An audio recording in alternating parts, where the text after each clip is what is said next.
Huh? How did we get here? We need to go back and check on the miners!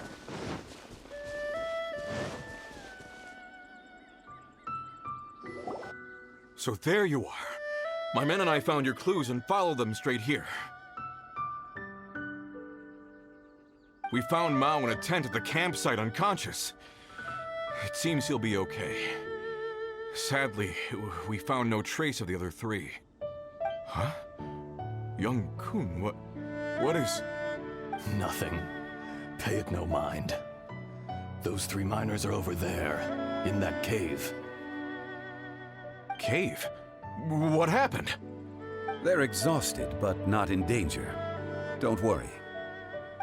Right. Well, thank you, all of you. I better go and see how they're doing. So you're taking them back to Liyue Harbor? That's right. Can I come with you? No problem. You rescued my men. I'll be happy to assist all of you in any way I can. I'll be back soon.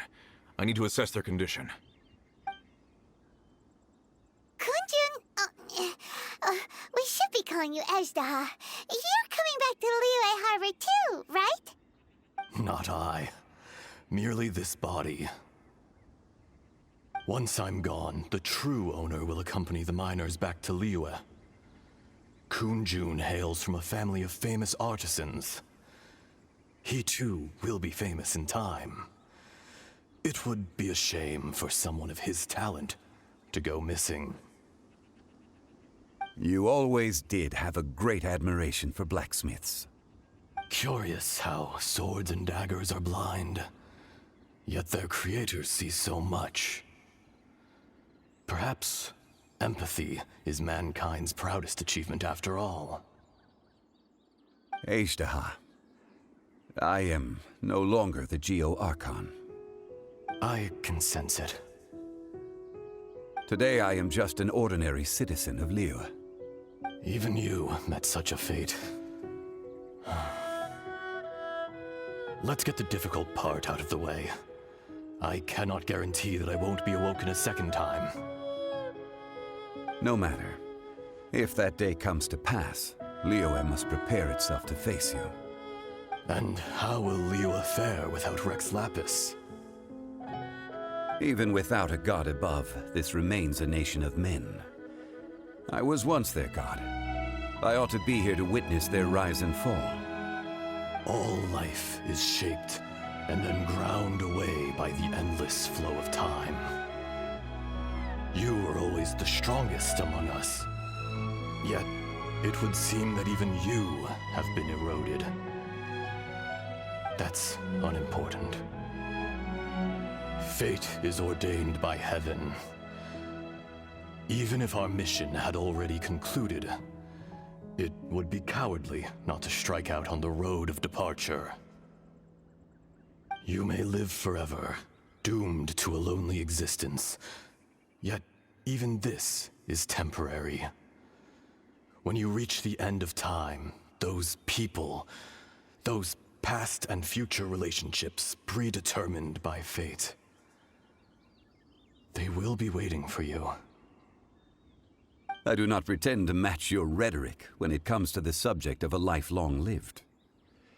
I fear that the life of an elemental being is longer than any in this world. Were it not so, you would have killed me long ago, and would not be having to face me again now. You've brought a smile to my face. When all is said and done, a reunion between old friends is an auspicious occasion. That day in the chasm, did you hesitate? A heart of stone is a heart nonetheless. But I am the god of contracts, and was for a time a god of the people of Liyue. You chose justice, but did not forsake your kindness. You came to me not as an assassin, and so I was willingly sealed away. The movements of the Earth Dragon can tremble the earth and shake the heavens. With your abilities, even at my full strength, I struggled to confront you, let alone seal you away. Hence my inception. Do not forget that I was there with Liyue's founder. The face may have changed, but the content of the contract remains intact. Old friend, God of contracts, I hereby honor our agreement. Thank you, Ishtaha. My life is at an end. I will join the eternal flow of time. And you, Morax, you will live for many a day to come. You're leaving? If it is fated, Morax, we will meet again.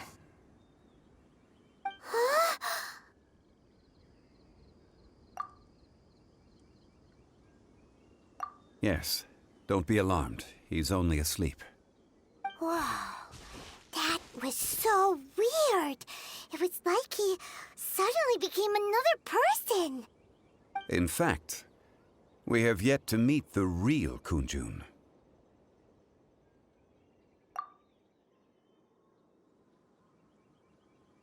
He was.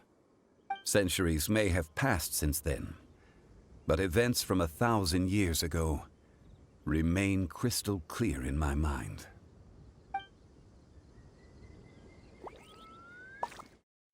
In our last tale, Rex Lapis was walking alone in the mountains. He heard a remote voice, unlike any other, coming from a crack in the earth. Most of the ancient geo-life forms that live below Liyue are blind, having not seen the sunlight for an age. The voice was sometimes sad and song-like. Other times it was loud and thunderous. The Lord of Geo searched here and there before finally unearthing a strange stone from the bedrock. That's how Ishtaha was. I answered his wish and took him above ground.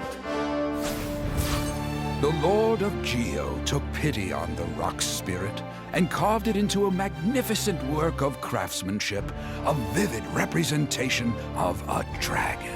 I bestowed him with a pair of eyes to see the world and came to an agreement with him. With his fingers, he made 2 eyes. Quicker than words could tell, lightning flashed and thunder roared, and a living, breathing dragon soared into the clouds.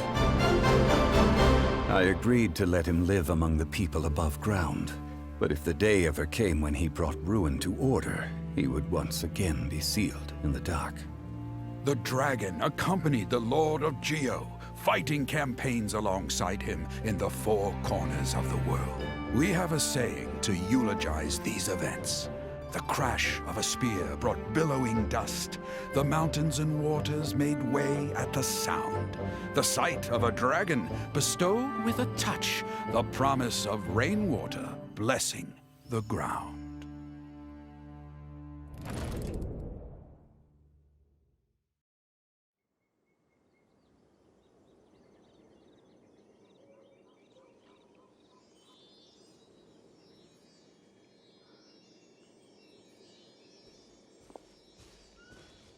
A 1,000 years ago, Ishtaha attacked the chasm.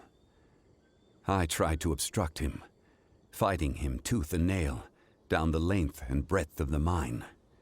Finally, I brought him down and sealed him underground.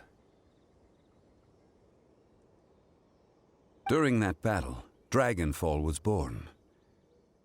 Ishtaha could sense the stone. Subconsciously, he wanted to use it to find me. Despite being the victor, I could not claim to be stronger than he, and in his heart, he still retained an ounce of goodwill towards me, towards Liyue, towards life above ground. He was willing to be sealed away, but as the erosion set in, he forgot.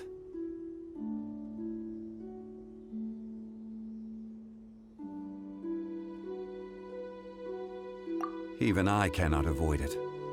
But there is something I understand better than most. When the door opens, it is time to leave. The greater the power, the greater the danger erosion may bring about. The millennia may come and go, but even a stone may tire. Personally sealing away an old friend. This is just one form of erosion I have endured. People abandon and surrender the things they love to pursue the right path. Perhaps this is the erosion imposed on me by the natural order of this world. That I was a god of mankind. My identity may change, but my eyes will bear witness to the history of humanity. You still care a lot about Liyue. Call it part of my duty. I must thank you both. No worries.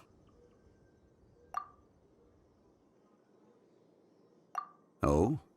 About what? Oh yeah, Paimon nearly forgot. So, not long ago, we met a guy called Dane. He told us about Conria and the punishment of the gods. That's when we realized that those events were connected to the person we're searching for. Zhongli, you're a god. You've lived through thousands of years of history. Surely you experienced the incident? I cannot say. Why? You can't even give us a thread of information? This is so important to us.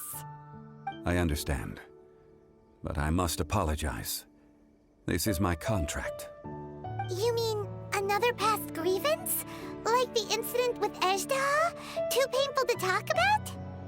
It was signed before it all began. I have always honored the contract, and kept my silence. How can you be like that? You two are friends to me. I can assure it brings me no pleasure to disappoint you.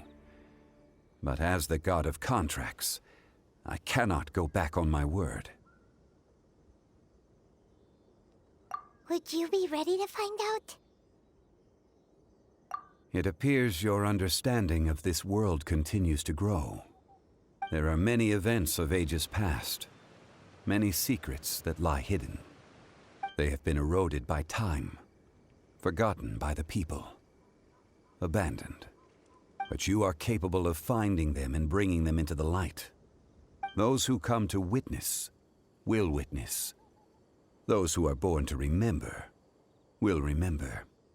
If you take the same road as that person, there may be more difficulties ahead. But as long as you firmly believe that you are on the right path, everything has meaning.